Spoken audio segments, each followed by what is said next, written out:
It's James. Welcome back to the channel. So glad you are here. Um, let's talk a little bit about Daystar's board of directors today. I know I've mentioned this a few times in previous videos, and I just want to bring it up again, just as a reminder. We've got some people in the western parts of North Carolina that are really suffering right now. They lost everything because of Hurricane Helene. So if you feel led to give, you can give to like the Samaritan's Purse or, sorry, I'm having to flip back, the Manna Food Bank or Beloved Asheville. So if you feel led to give, please help these people. Let's talk Daystar's staff or their board. According to a whistleblower, now Laura Lynn Tyler Thompson's getting letters from people that used to work at Daystar. So I find it very interesting. If you listen to the meeting that Jonathan recorded, it was Arnold Torres that was added to the board. Jonathan didn't want that. He wanted to keep it at 3. He was added, and they basically forced Jonathan out. According to the whistleblower, Arnold basically does all the dirty work for Joni. He was referred to by this whistleblower, and I have to say allegedly, because I don't know this whistleblower. I don't know, but this person said it referred to him as a vicious monster. That's pretty intense language for somebody who's on the board of a Christian broadcasting company. And that Arnold actively worked to remove Jonathan from the board. He's the chief financial officer. He's the CFO. Why is he making such a power play? And I don't know. It's like there's a guy from What Culture Wrestling. 2 + 2 = potato. It doesn't make any sense. The thing that I found was interesting by this interview, and thank you to Laura Lynn Tyler Thompson for doing this interview. On the one hand, Tom Callender was said that he sometimes acts like a thug, but yet initially he agreed with Jonathan and Susie that the marriage between Doug and Joni was not okay. Now understand,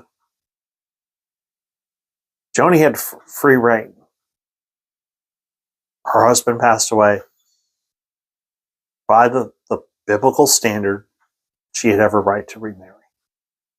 It was Doug that left his wife of 30 years that people are questioning.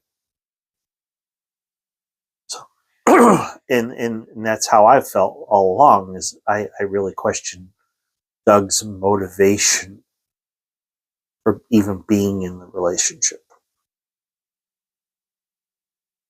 The other thing that was interesting about this interview is that Shannon Kelly, who is apparently in charge of Daystar's security, and he was the one that put the tracking system on Jonathan's car, he supposedly is, I wouldn't call him a prophet, but he allegedly had a dream that it was okay for Doug to be with Joni, that God was blessing this. That's interesting, because Shannon Kelly's on his 3rd marriage. So somebody that works for you has a dream, and you instantly buy it because it fits your narrative. It fits your story. It gives you the results that you want. So they just immediately latch onto it. Oh, it must be from God because it's what I want. it's not from God. That dream was not from God. That dream basically it gave you the answer you wanted. It's like you shake an 8-ball and it doesn't give you the answer you like, so you shake it again and then it gives you the answer you're like, oh, this must work.